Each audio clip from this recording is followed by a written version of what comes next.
اور وہیں واپس چلے گئے. باہر معاشرے میں کیا ضروریات ہیں، باہر معاشرے کی کیا حاجات ہیں، ان میں کس طرح سے تربیتی پہلو کو اجاگر کرنا چاہیے، اس کی تعلیم ہمیں لینی تھی مواخات مدینہ کے فوراً بعد صفہ سے. صحیح. صفہ دراصل مسجد نبوی کی جو تاریخ ہے، اس کے عقبی شمال میں ایک چبوترا تھا جس کے اوپر کھجور کے پتوں سے بنی ہوئی ایک چھت تھی اور برآمدے سی شکل اختیار کر گیا تھا. اس میں وہ صحابہ اکرام مہاجرین جو تشریف لائے اور مالی طور پہ یعنی جن کی معیشت کمزور تھی، رسالت مآب صلی اللہ علیہ وآلہ وسلم نے انہیں اس چبوترے پہ اپنا تمدن اختیار کرنے کی وہ ہدایت کی. ان میں سب تھے. بلال محمدی بھی تھے، میں تو حبشی نہیں کہتا کیونکہ رسول اللہ صلی اللہ علیہ وآلہ وسلم کے لیے سب کچھ قربان کیا. تو بلال محمدی بھی تھے، سلمان مدنی بھی تھے، میں انہیں بھی فارسی نہیں کہتا کہ فارس تو وہ چھوڑ آئے. اسی طرح بلال ابن ریاح بھی تھے، اسی طرح مقداد بھی تھے، عبداللہ ابن مسعود ثقفی بھی تھے.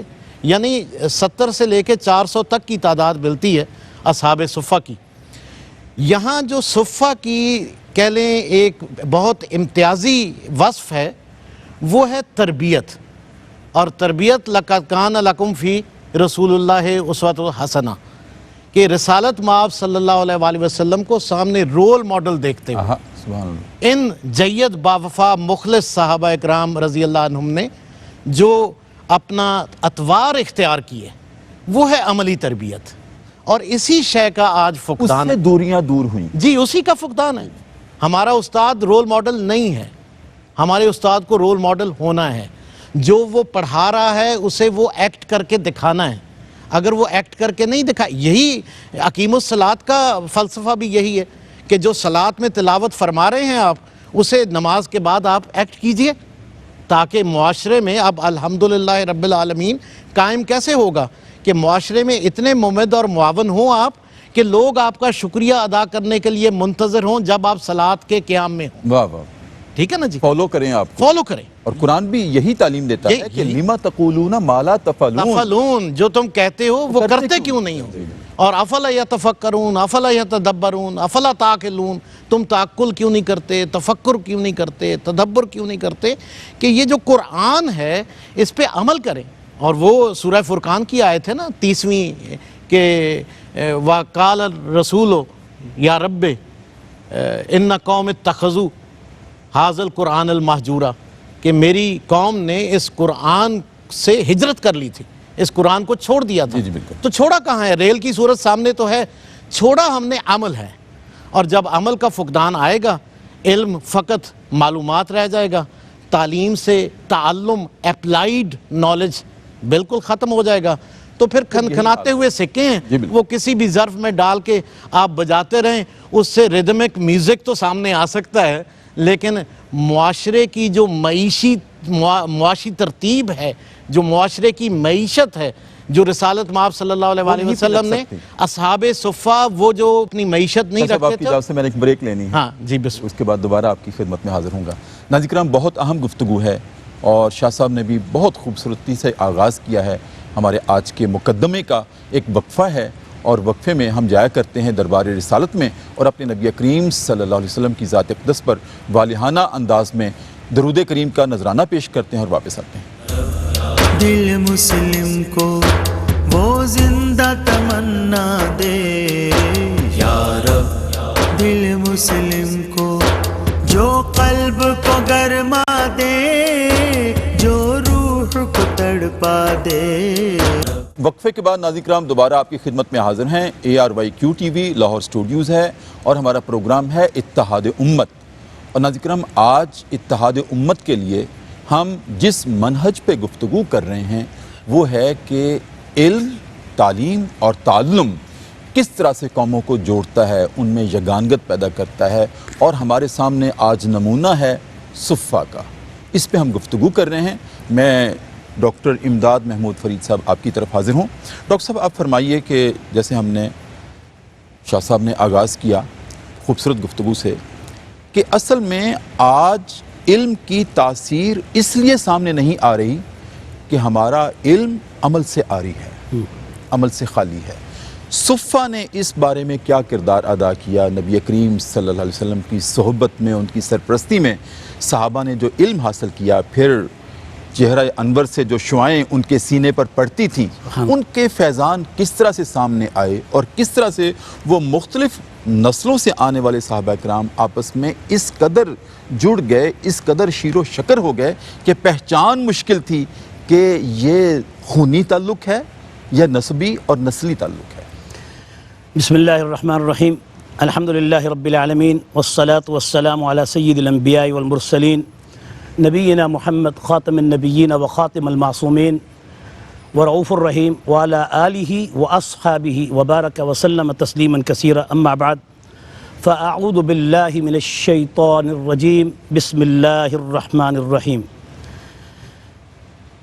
نہایت ہی واجب الاحترام میرے استاد محترم حضرت قبلہ ڈاکٹر محمد مصطفیٰ طاہر صاحب اور شاہ صاحب کی یہ گفتگو بڑی ہی جامع اور اجمالی تھی، جن میں انہوں نے اصحاب صفہ کی، ان اشخاص کی یعنی تشخیص اور ان کی تعریف بھی کی۔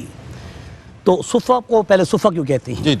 صفہ کا آج جو کانسیپٹ ہے وہ صوفیاء سے ہے، اور صوفیاء کو صوفیاء کیوں کہتے ہیں؟ اس لیے کہ وہ کوئی گدڑی یا موٹی چادر یا اون والا لباس پہننے والے لوگوں کا نام نہیں ہے جو آج کل کی پروفیشنل شکل اختیار کر چکے ہیں، بلکہ حقیقتاً صفہ صفا سے ہے، اور یہ وہ لوگ تھے اگرچہ چادر اور ان کی جو لباس تھا وہ بہت ہی کمزور تھا، اس میں کوئی شک نہیں ہے۔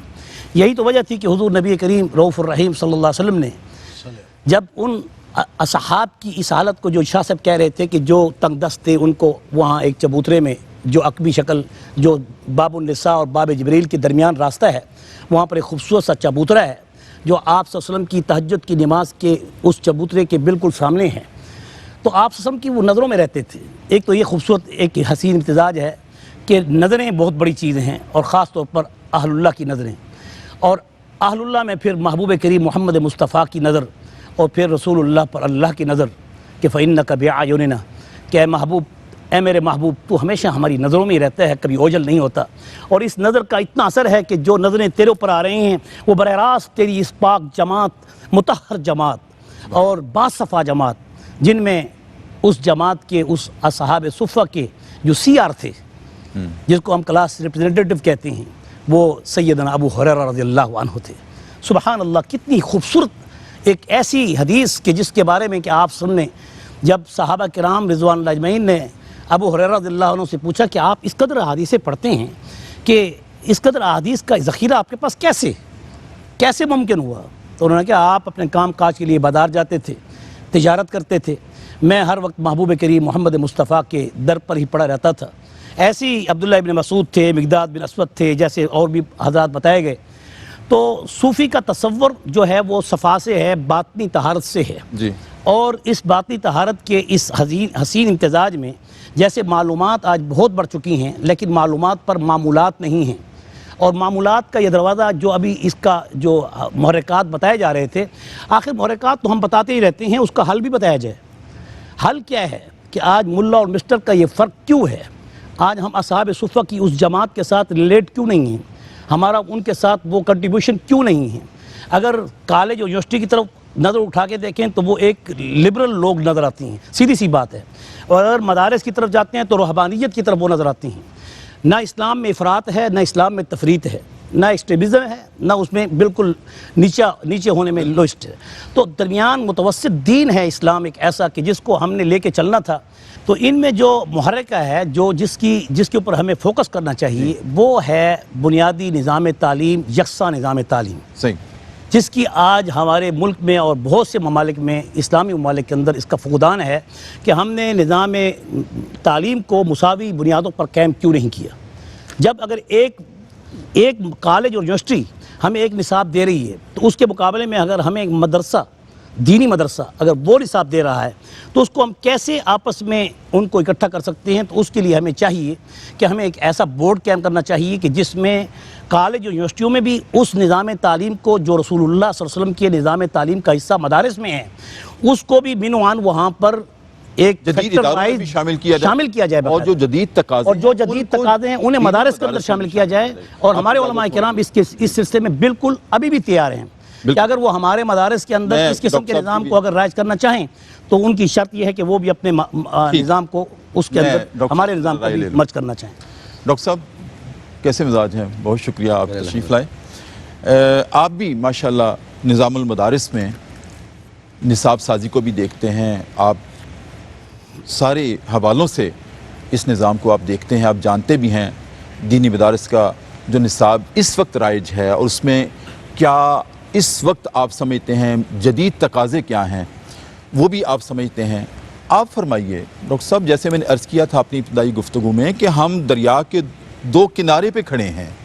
ایک کنارہ وہ علوم جو چٹائی پہ بیٹھ کے حاصل کیے جاتے ہیں اور ایک کنارہ ان علوم کو حاصل کرنے والوں کا ہے جو بہت جدید نظام کے اندر اور آسائشات کے اندر، تعیشات کے اندر علم حاصل کیا جاتا ہے.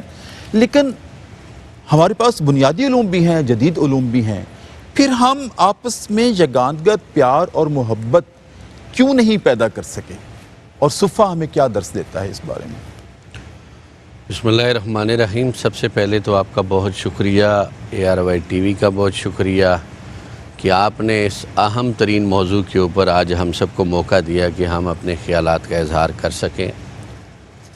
جی بہت شکریہ. دیکھیے، اسلامی ریاست یا دین اسلام کے اندر تعلیم کی بہت بڑی اہمیت ہے اور اس کے لیے رول ماڈل صفحہ ہے. وہ درسگاہ ہے کہ جس کی بنیاد حضور تاجدار کائنات صلی اللہ علیہ وسلم نے رکھی. جی صفحہ کا تعلیم و تعلم میں بہت اہم کردار ہے اور اسے کبھی بھی اگنور نہیں کیا جا سکتا. اب دیکھیے، وہاں سب سے پہلے معلم حضور تاجدار کائنات اور طالب علم صحابہ اکرام تھے اور صحابیات بھی تھی، دونوں جینڈر کے لیے. جی دونوں تھے. تو یہ حضور علیہ الصلوۃ والتسلیم کی سنت ہے. مدرسے، سکول، کالجز، یونیورسٹیز، اس میں آگے جا کے تفریق ہوتی ہے، لیکن شروع میں سب ایک ہی نہج کے اوپر ہے، ایک ہی نظریہ، بنیاد وہی ہے.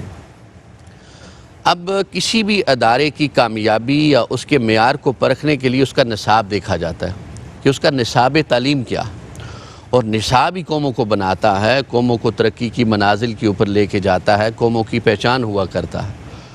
تو صفحہ کا جو نصاب تھا وہ صحابہ کرام جو حضور علیہ الصلوۃ والتسلیم کی بارگاہ میں علم حاصل کرتے تھے، انہیں جہاں قرآن و حدیث کے دینی علوم پڑھائے جاتے تھے، وہاں عمرانی علوم اور جنہیں ہم یونانی علوم اس وقت کے کہیں وہ بھی پڑھائے جاتے تھے. اس کی عملی صورت بھی ہم نے اپنی تاریخ میں دیکھی. وہ یہ کہ صحابہ کرام میں صرف اگر خلفائے راشدین کی زندگیوں کو ہم دیکھیں تو حضرت سیدنا صدیق اکبر ایک مدبر سیاستدان کے طور پہ سامنے آئے.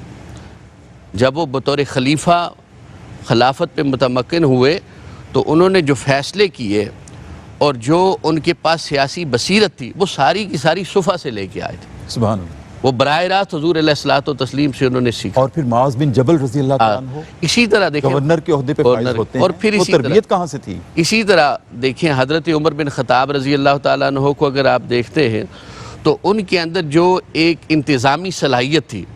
دیکھیں بہت سارے ایسے ریاست کے ڈپارٹمنٹ جو آج بھی مختلف ملکوں میں قائم ہیں، ان کے بانی حضرت عمر بن خطاب رضی اللہ تعالیٰ عنہ ہیں اور بہترین ایک منتظم اس وقت کے وہ تھے. یہ سب ایڈمنسٹریشن انہوں نے صفحہ سے سیکھی. اور پھر حضرت عثمان غنی رضی اللہ تعالیٰ، اب اگر صرف 4 کو ہی دیکھ لیں تو حضرت عثمان غنی کو دیکھیں تو ایک ماہر اقتصادیات تھے، ایک بہترین تاجر تھے اور اس شعبے کے اس وقت عرب کے اندر سب سے ماہر جانے جاتے تھے حضرت عثمان غنی رضی اللہ تعالیٰ عنہ. اب اس کے بعد حضرت علی کرم اللہ وجہ الکریم کو آپ دیکھیں تو ایک قاضی تھے، جج تھے، منصف تھے. وہ قانون، وہ انصاف، یہ سب کچھ انہوں نے کہاں سیکھا؟ حضور علیہ الصلوۃ والتسلیم کی بارگاہ. اسی طرح بہت سارے صحابہ جو گورنر بن کے گئے، انہوں نے وہاں پہ گورنری کی. بہت سارے سپہ سالار بن کے گئے اور بہت سارے قرا حفاظ وہاں تیار ہوئے، اور پھر اسی طرح بہت سارے ایسے لوگ کہ جو مختلف غزوات میں شہید ہوئے، جیسے ایک غزوہ کے اندر 70 قرا اور بعض روایات میں آتا ہے کہ 100 قرا شہید ہوئے، وہ سارے صفہ میں تیار ہوئے۔ حضور علیہ الصلوۃ والتسلیم نے جہاں ان کو قرآن کی تعلیم دی اور دینی علوم اور فنون ان کو سکھائے، وہاں ان کو جدید علوم، سائنسی علوم بھی ان کو سکھائے، اور یہ صفہ بہترین امتزاج تھا یونانی اور دینی علوم کا، اور وہاں سے بہت ساری سائنسز پیدا ہوئی۔ آج دنیا میں جو سائنسز ہیں یہ ساری کی ساری صفہ سے پیدا ہوئی، اور وہ صحابہ کرام کی زندگیوں کو دیکھیں اور اگلے ادوار کو دیکھتے چلے جائے جو دین اسلام کے عروج کا دور ہے۔ آپ دیکھیے کرتبہ جب وہاں پہ روشنی کی کرنیں نمودار ہوتی تھی تو مغرب کے اندر اندھیرا تھا، وہاں کہاں علم تھا، کہاں تحقیقات تھی، کہاں سائنسز تھی۔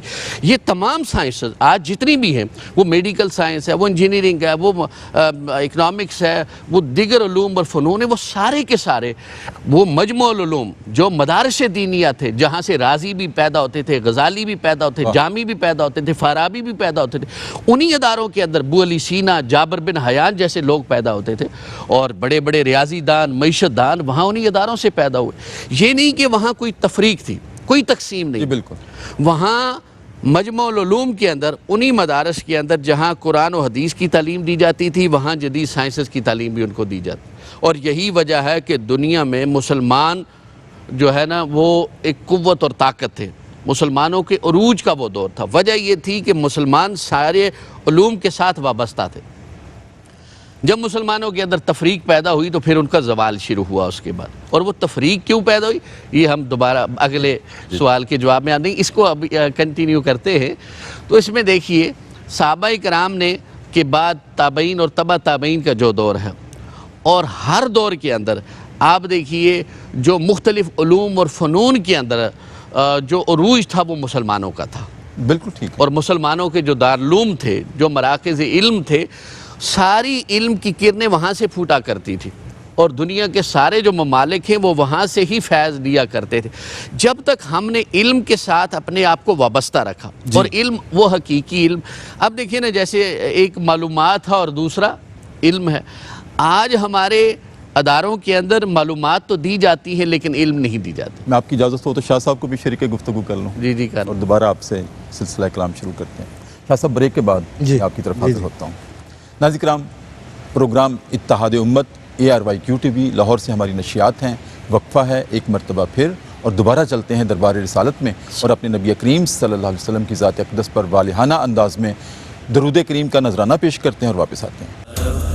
دل مسلم کو وہ زندہ تمنا دے یا رب، دل مسلم کو جو قلب کو گرما دے، جو روح کو تڑپا دے۔ وقفے کے بعد ناظرین کرام دوبارہ آپ کی خدمت میں حاضر ہیں۔ ARYQ TV لاہور اسٹوڈیو سے ہماری نشریات ہیں اور پروگرام ہے اتحاد امت۔ شاہ صاحب، ہم گفتگو کر رہے ہیں علم کی تاثیر پر، تعلیم کی تاثیر پر، اور صفہ کی تاثیر پر۔ میں نے پہلے بھی عرض کیا تھا، اور آپ نے جب پہلے گفتگو کی تھی اور اس میں تھوڑا سا اشارہ آپ نے بھی دیا تھا کہ ایک ہے علم، ایک ہے معلومات۔ میں سمجھتا ہوں ہمارے زوال کی سب سے بڑی وجہ نظام تعلیم میں یہ ہے کہ ہمارا نظام تعلیم آج علم پر نہیں، معلومات پہ مبنی ہے۔ معلومات کو گنا جا سکتا ہے، علم کو گنا نہیں جا سکتا۔ بے شک بے شک۔ علم کیا ہوتا ہے؟ علم یہ ہوتا ہے کہ اپنے ماضی سے آگہی، آج کا تجزیہ کرنے کی صلاحیت، اور مستقبل کی پیش بینی کرنے کی صلاحیت۔ میں چاہتا ہوں آپ روشنی ڈالیں کہ یہ جو تینوں علم کے عناصر ہیں، ماضی سے آگہی، آج کا تجزیہ اور کل کی پیش بینی، یہ بنیاد نبی کریم صلی اللہ علیہ وسلم نے جو صفہ میں دی صحابہ کو، کہ جیسے معاذ بن جبل رضی اللہ تعالیٰ عنہ نے جب گورنر بنایا گیا ان کو، تو نبی کریم صلی اللہ علیہ وسلم نے پوچھا تھا، معاذ فیصلے کیسے کرو گے؟ کہ یا رسول اللہ، میں کتاب اللہ کو دیکھوں گا۔ کہا اگر اس وہاں سے کوئی بات تمہیں نہ ملی، کہا آپ تو ہیں نا، آپ کے چہرے کو دیکھوں گا، آپ کی سنت کو دیکھوں گا، اور آپ کی حدیث کو دیکھوں گا، آپ کے کلام کو دیکھوں گا۔ کہا پھر، کہا اگر وہاں سے بھی نہ ملا تو، کہا اجماع صحابہ کو دیکھوں گا۔ کہا وہاں سے بھی نہ ملا، کہا اجتہاد کروں گا۔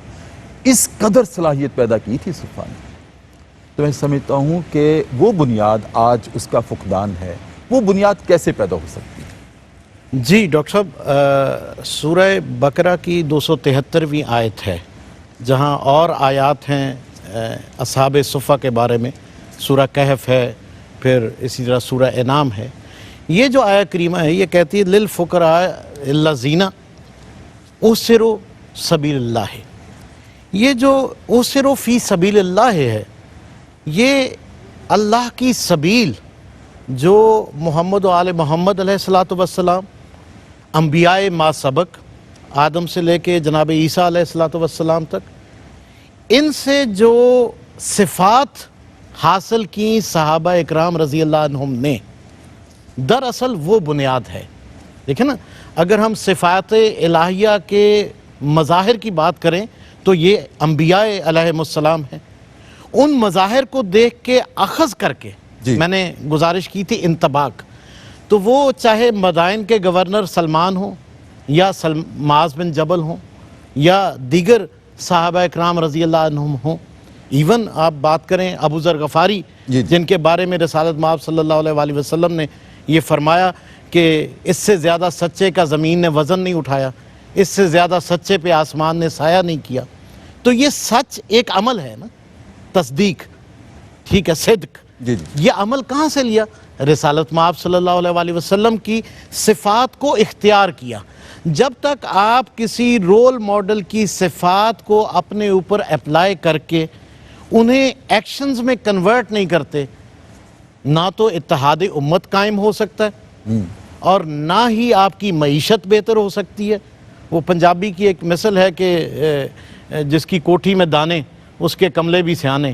معیشت اگر مضبوط ہوگی نا جی، معاشرت حسین ہو جائے گی. اور اگر ہر وقت فکر و فاقہ رہے گا، رسالت مآب صلی اللہ علیہ وآلہ وسلم نے اصحاب صفہ کو کاروبار کی بھی تعلیم دی.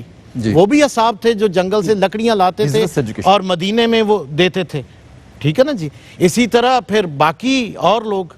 تو یہ معاملہ بہت امپورٹنٹ ہے کہ تعلیم، علم، اس کو عمل میں کنورٹ کیجئے، وہ کوئی بھی ہو. یہ ہمارا معاشرہ معاشی طور پہ خوشحال ہو جائے گا. ہم سب مسلمانوں میں بلا تفریق مذہب و مسلک ایک اتحاد قائم ہوگا. لوگ ہمیں صرف مسلمان مانتے ہیں. اور صاحب فرما رہے تھے کہ تبع تابعین کے دور میں آپ یہ دیکھیے کہ امام جعفر صادق علیہ السلام کے پاس جب یہ صفہ آیا نسل در نسل، تو خوارزمی محمد بن موسیٰ، جابر بن حیان، ہماری شریعت کے چاروں امام مالک سے لے کے جناب ابو حنیفہ رحمۃ اللہ علیہ تک سب اسی دور سے گزرے. اور امام ابو حنیفہ رحمۃ اللہ علیہ نے تو یہاں تک فرمایا کہ اگر میری زندگی کے 2 سال وہ نہ ہوتے جو میں نے اس صفہ پہ گزارے جناب جعفر صادق علیہ السلام پہ، تو میں صرف ایک کپڑے کا تاجر تھا. صحیح. تو یہ اس سے زیادہ سخت فرمایا. بہرحال ہمیں یہ نتیجہ اخذ کرنا ہے ڈیڈکٹیو میتھڈولوجی کے تحت کہ ہم ان علم کو، اس علم کے شعاؤں کو، والشمس والضحیٰ کی صورت جو ہم تک پہنچی، ان کو ہم اپنے عمل میں ڈھالیں. اور جب تک ہم عملی کاذب نہیں بنیں گے علم کا، یہ میں نے عرض کیا، یہ معلومات رہیں گی اور ہم دھکے کھاتے رہیں گے. ہماری ذلت و خواری کی وجہ کسی کی سازش نہیں ہے، ہماری اپنی ذاتی کمزوری ہے. صحیح. مفتی صاحب، آپ ماشاءاللہ استاد بھی ہیں، آپ پڑھاتے ہیں، جامعہ میں بھی پڑھاتے ہیں، مدرسے میں بھی پڑھاتے ہیں. آپ مجھے ایک بات فرمائیے، کیا استاد کو جو کہ اپنے شاگردوں کو، اپنے طلبہ کو زیور تعلیم سے آراستہ کرتا ہے، اس کو کسی مذہبی تعصب سے آراستہ ہونا چاہیے؟ جسٹیفیکیشن ہے اس کی؟ بالکل اس کی کوئی گنجائش اسلام میں نہیں ہے، کیونکہ پہلے بھی یہی بات بحث میں آ رہی ہے کہ علم اور معلومات، علم کی تو کوئی حد ہی نہیں ہے. معلومات گنے جا سکتے ہیں. بہت ہی خوبصورت بات آپ نے کی ہے. میں اس میں تیسرا اضافہ بھی کرنا چاہوں گا، کیونکہ یہ جو آیت ہے کہ وَمَا كَانَ الْمُؤْمِنُونَ لِيَنْفِرُوا كَافَّةً فَلَوْلَا نَفَرَ مِنْ كُلِّ فِرْقَةٍ مِّنْهُمْ طَائِفَةٌ لِيَتَفَقَّهُوا فِي الدِّينِ وَلِيُنذِرُوا قَوْمَهُمْ إِذَا رَجَعُوا إِلَيْهِمْ لَعَلَّهُمْ يَحْذَرُونَ. کہ اللہ کے پاک پیغمبر صلی اللہ علیہ وسلم نے اس جماعت کو مخصوص اپنی رحمت کی نظروں میں کیوں رکھا؟ ورنہ اور بھی صحابہ کرام آپ سے علوم فیوز حاصل کر رہے تھے، بڑے بڑے اکابر علماء نکلے، ان صحابہ میں سے، اس لیے تو الصحابہ کلو معدول کہا گیا ہے، الصحابی کالنجوم کہا گیا ہے، اقتدیتم اہتدیتم کہا گیا ہے۔ لیکن یہاں پر ان اصحاب کی خاصیت ایک اور بھی ہے جو اصحاب صفہ کی ہے، وہ یہ تھی کہ وہ صرف علم اور معلومات کی حد تک نہیں تھے، بلکہ یتفقہ فی الدین تھے۔ اور یتفقہ فی الدین، جو دین کے اندر تفقہ پیدا کرتا ہے، من یرید اللہ بہ خیرا یفقہہ فی الدین، اور جب کوئی شخص دین کے اندر تفقہ کرتا ہے، محنت کرتا ہے، اس علم سے پھر آنے والے مسائل کو اخذ کرتا ہے اور ان امت کو آپس میں جوڑنے کی کوشش کرتا ہے، سب سے بڑا خیر الناس من ینفع الناس وہی ہے۔ اور یہی وجہ ہے کہ اسی آیت کو پیش نظر رکھ کر یہ کہنا پڑے گا کہ نبی کریم رؤوف الرحیم صلی اللہ علیہ وسلم کے زمانے ہی میں بہت سے ایسے صحابہ اکرام تھے جن کا آپس میں اختلاف تھا چھوٹے چھوٹے مسائل پر۔ ٹھیک ہے، ان مسائل میں آپ صلی اللہ علیہ وسلم نے ان کنفلکٹڈ پرابلم میں کسی قسم کی کوئی آپ صلی اللہ علیہ وسلم نے شد مد نہیں کی۔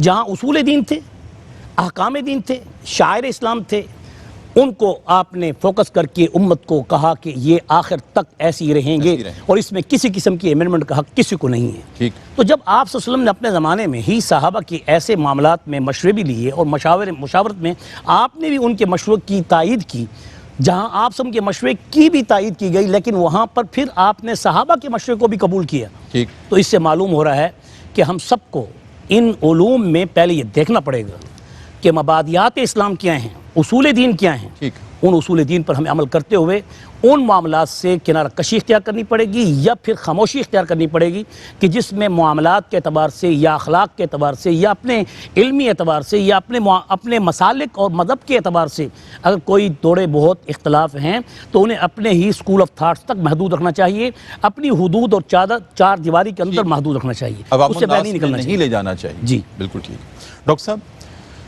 مفتی ڈاکٹر امداد صاحب نے بات کی تفقہ فی الدین کی، یہ بڑی اہم بات ہے۔ اس کو ہم اپنے نظام تعلیم میں کیسے شامل کر سکتے ہیں کہ دین کی سمجھ آ جائے ہماری نسل نو کو، اور اس دین میں کیا کیا شامل ہے؟ دیکھیے، آج سے 250 سال قبل تفقہ فی الدین کا نظریہ چل رہا تھا، لیکن میں جو بڑی تقسیم ہمارے اندر پیدا ہوئی، ایک دینی اور دوسرا عصری، ایک مسٹر دوسرا ملا۔ ایک طرف ملا نظام الدین سیہالوی تھے اور دوسری طرف لارڈ مکالے تھے۔ یہ دو بانیان تھے مختلف نصابات کے علوم کے۔ اب دیکھیں، اگرچہ مکاتب فکر کے اندر تقسیم ہے، فرقے ہیں، لیکن اس کے باوجود سارے کے سارے نصاب ملا نظام الدین سیہالوی کا فالو کرتے ہیں، اور ادھر اگرچہ مختلف طبقات ہیں، شعبہ جات ہیں، لیکن اس کے باوجود نظام تعلیم وہی ہے جو انگریز کے دور میں لارڈ مکالے کا دیا ہوا ہے، پرائمری سے لے کے ماسٹر اور پی ایچ ڈی تک کا۔ اب جو بچہ جس نظام تعلیم میں تعلیم حاصل کرتا ہے وہ نظریہ اور فکر وہی رکھتا ہے، وہ جس بھی منصب پہ چلا جائے گا، جو اس کی تربیت ہوگی اسی طرح کی اس کی سوچ اور فکر ہوگی۔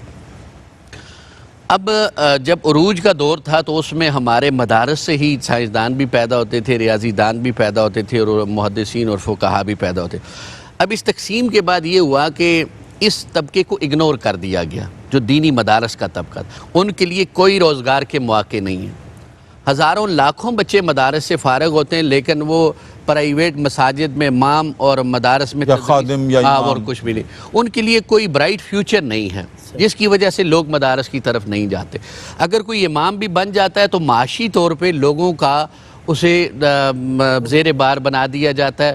وہ جب تک فنڈ کلیکٹ نہیں کریں گے اس کو تنخواہ نہیں ملے گی، اس کے بچوں کا پیٹ نہیں پالا جائے گا۔ اچھا ڈاکٹر صاحب، اگر آپ اجازت دیں تو مجھے تھوڑی سی یہ بات بتائیں کہ بڑی اہم بات آپ کر رہے ہیں، پھر ان تمام چیزوں پر اوورکم کرنے کے لیے مدارس دینیہ کیوں تیار نہیں ہیں عصری علوم کو اپنے نصاب میں شامل کرنے کے لیے؟ اس میں یہ ہے کہ میں تو یہ سمجھتا ہوں، اس پہ میں نے بہت کام کیا۔ 2016 سے اب تک جو نیشنل ایکشن پلان تھا اس میں ایک ریفارم مدرسہ اینڈ مسجد کا پروجیکٹ بھی تھا جو جنرل رحیل شریف کے دور سے شروع ہوا. ہم نے تب سے لے کے آج تک اس کے ساتھ آن بورڈ ہے اور کام کیا. ریاست نے بھی اس کے اوپر بڑی تحقیق کی. جنرل ناصر جنجوعہ اس کمیٹی کے سربراہ تھے پورے ملک کے اندر کہ مدارس کے بچوں کو ہم قومی ادارے میں لے کے آئیں, جدید عصری علوم بھی پڑھیں, سائنسی علوم بھی وہ پڑھیں, باعزت روزگار وہ حاصل کریں اور دین کی فی سبیل اللہ خدمت کریں. شاہ صاحب آپ کی آمد کا بہت شکریہ. جزاک اللہ, صاحب آپ کی آمد کا بہت شکریہ. ڈاکٹر صاحب آپ کی آمد کا بہت شکریہ. ناظرین کرام, ہم اس پہ ختم کرتے ہیں. اور ایک اور بات میں نے سوال کیا تھا کہ کیا استاد کو جو کہ اپنی نسل کو, نسل نو کو تعلیم سے آراستہ کرتا ہے, اس کو ہر قسم کے تعصبات سے پاک ہونا چاہیے. یہ طے ہے, نتائج تبھی نکلیں گے. ناظرین کرام, میں تو یوں کہوں گا کہ استاد کا کردار اس حد تک سب کے لیے قابل قبول ہونا چاہیے کہ واللہ چشم یار کی موجز بیانیاں ہر ایک کو ہے گما کہ مخاطب مجھی سے ہے. ایسا کردار ہونا چاہیے. ناظرین کرام, اسی کے ساتھ اپنے میزبان ڈاکٹر محمد طاہر مصطفیٰ کو اجازت دیجیے. انشاءاللہ اگلے جمعے پھر آپ کی خدمت میں پروگرام اتحاد امت لے کر حاضر ہوں گے. تب تک کے لیے اجازت. اللہ حافظ. اس دور کی ظلمت میں ہر قلب پریشاں کو وہ داغ محبت دے جو چاند کو شرما دے. یا رب دل مسلم کو وہ زندہ تمنا دے. یا رب دل مسلم کو جو قلب کو گرما دے, جو روح کو تڑپا دے. یا رب دل مسلم کو وہ زندہ تمنا دے.